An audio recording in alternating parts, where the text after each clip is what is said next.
आज हम एक रोचक विषय पर चर्चा करेंगे, समय यात्रा। समय यात्रा एक रहस्यमयी और गहरा विषय है जिस पर हमारी रुचि हमेशा से रही है। बहुत सारी किताबें, फिल्में और कहानियाँ हमें इसके अद्भुत संभावनाओं के बारे में सोचने पर मजबूर करती है, लेकिन क्या समय यात्रा वास्तव में संभव है? समय यात्रा साइंस में एक रहस्यमयी विषय है और यह कई सदियों से वाद विवाद का विषय रहा है। लेकिन कई लोग इसे असंभव या काल्पनिक मानते हैं, जबकि कुछ इससे सहमत हैं। लेकिन क्या समय यात्रा वास्तव में संभव है या यह केवल काल्पनिक है? आइए सबसे पहले जानें कि समय यात्रा क्या है। परंतु आगे बढ़ने से पहले अगर आप हमारे चैनल पर पहली बार आए हैं तो वीडियो को लाइक और चैनल को सब्सक्राइब करना ना भूलें, क्योंकि हम हिंदू संस्कृति और सनातन धर्म से जुड़ी जानकारियाँ आप तक लाते रहते हैं। समय यात्रा ऐसी विचारधारा है जिसके अनुसार हम समय में आगे बढ़ सकते हैं या वापस जा सकते हैं। तो क्या सच में हम अपने भूतकाल में पीछे की ओर जा सकते हैं या फिर भविष्य में आगे बढ़ सकते हैं? लेकिन क्या यह केवल एक विचार है या फिर हमारे पास यह क्षमता है?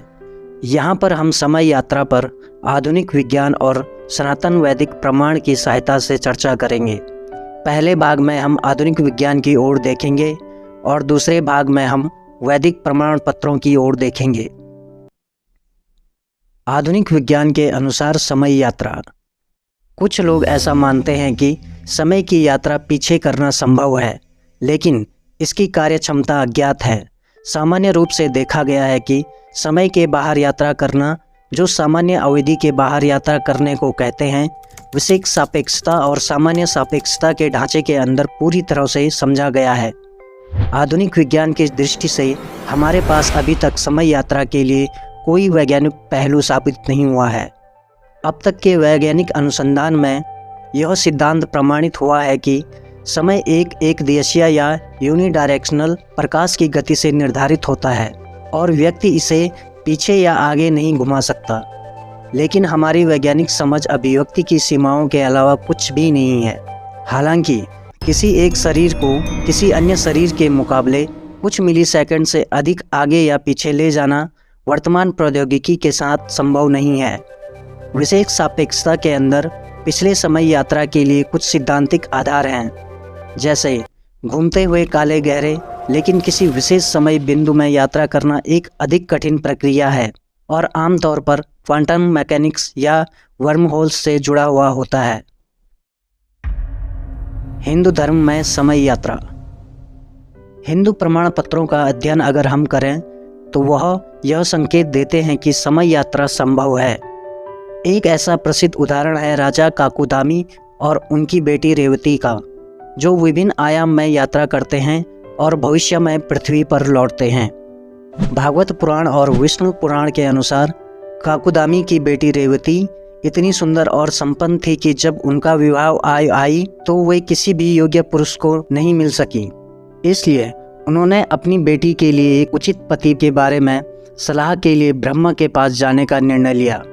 जब दोनों वहां पहुंचे तो ब्रह्मा एक संगीत संग्रह को सुन रहे थे, इसलिए वे धैर्य से प्रतीक्षा करते रहे जब तक कि संगीत समारोह समाप्त नहीं हुआ।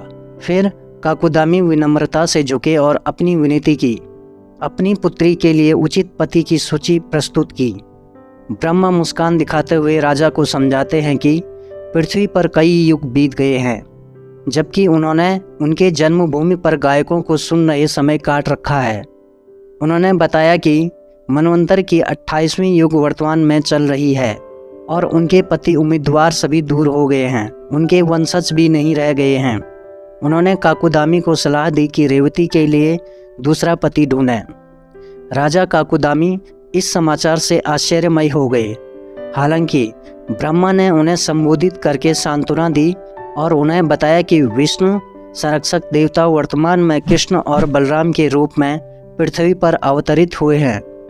उन्होंने रेवती के लिए योग्य पति के रूप में बलराम की सिफारिश की। काकुदामी और रेवती फिर पृथ्वी पर लौटे, जिसे उन्होंने हाल ही में छोड़ा था, यह माना।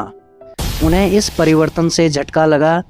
न केवल दृश्य और पर्यावरण में परिवर्तन हुआ था, बल्कि 27 चतुर्युग, जिसमें कि प्रत्येक चक्र 43,20,000 वर्षों तक रहता है और 4 युगों को दोहराता है, जिसे हम आपको पिछली वीडियो में डिटेल में बता चुके हैं, जिसका लिंक आपको आई बटन या डिस्क्रिप्शन में मिल जाएगा। इन 27 चतुर्युगों के बीच मानव जाति उनके समय की तुलना में विकसित होने के बजाय कमज़ोर हो गई थी। भागवत पुराण के अनुसार उन्होंने देखा कि मनुष्य की जाति लंबाई में क्षीण, ऊर्जा में कमज़ोर और बुद्धि में कमज़ोर हो गई थी। उनके नगर को उस स्थली के नाम के बजाय अब द्वारिका कहा जाता था। युगों के बीच बदल चुके मानव समुदाय में बलराम को ढूंढने पर वे विवाह की प्रस्तावना करते हैं, जिसे स्वीकार किया जाता है। अपनी दुल्हन से ऊंचा पाए जाने पर कथा के अनुसार बलराम को उसके सर पर अपने हल से थपथपाते हुए बताया जाता है, जिससे वह उस युग की मानवों के औसत आकार तक खो जाती हैं। दोस्तों, टाइम ट्रैवल के बारे में समझना बहुत मुश्किल है, परंतु यह कहना गलत नहीं होगा कि साइंस आज जिस कॉस्मोलॉजी पे काम कर रहा है, सनातन धर्म और उनके साहित्य में वो घटनाएं बहुत पहले घट चुकी हैं। धन्यवाद। जय हिंद।